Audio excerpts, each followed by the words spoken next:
back. Josh Taylor here with Gene Collier on the Allegheny Health Network Nightly Sports Call. We're taking your phone calls. 412-575-2600 is the number. Let's go to Tommy in Bridgeville. Tommy, you're on the Nightly Sports Call.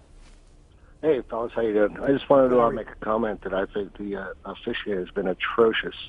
I've been a hockey fan for 40 years, and I think the same game should be called during the regular season.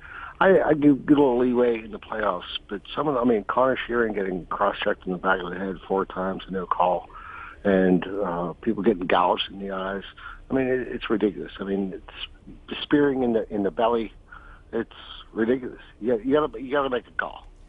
Appreciate the call. I'll amend that a bit, because not only spearing in the belly, but spearing a player in the belly, Gene, that was standing right in front of the linesman. It got blatant in the Ottawa series, and nothing happened. That's how out of hand it got. It's like these guys knew they could just do stuff in front of anybody wearing stripes, and they wouldn't say anything. They were starting to get away with it. And Nashville's gotten away with a few of those things, too. Now, granted, there were a couple of things in the second game that the Penguins have done, too, and some of them they got away with it, some of them they didn't. So it's Kunitz specifically. Yes. It's been pretty inconsistent across the board. Now, granted, you can make the case that Nashville's probably had more infractions than the Penguins have, but both teams have had things that haven't been called, and it's been pretty egregious. I would have to make that assertion. Yeah, the biggest objection I have is that they can't seem to figure out what kind of series they want to call. They can't seem to figure out whether they want to let him play or not let him play. They've called some really ticky-tack stuff, and then you turn around and you see Sid really getting mugged at the goalpost there, and with an official, Kelly Sullivan, looking right at it, saying nothing about it. How about two goaltender interference plays that probably should have been called? One on the Penguins and one on Nashville. Right. Neither of those got called, so I think that's something else that sticks out too. Back to the phone lines, John in Johnstown. John, you're on the Nightly Sports Call. Hey, how you guys doing? Good, how are you? I just had a question.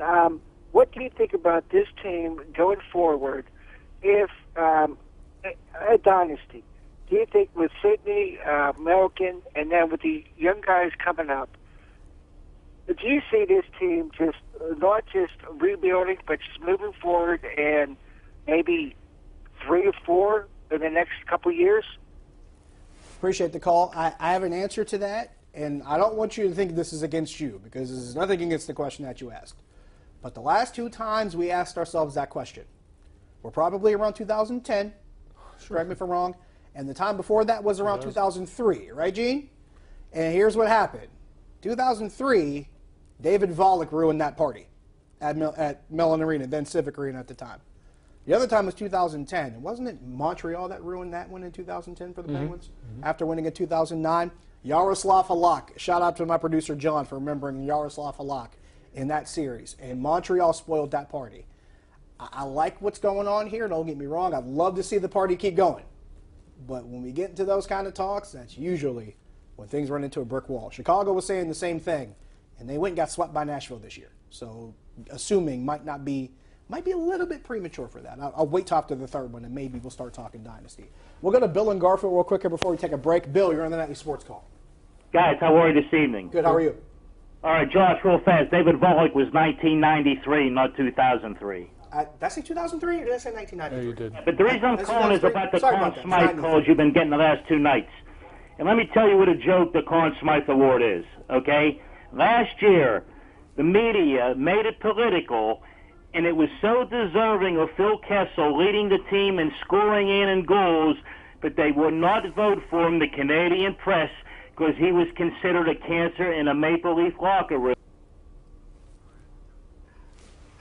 I appreciate the call, Bill. Our producer had to let you go. We're up against it. But you're on to something, and that's not the first time we've heard that. But there is a perceived Canadian bias against American-born players. So that does stick out. We got to take a break. We got to wrap up and come back. Stick around.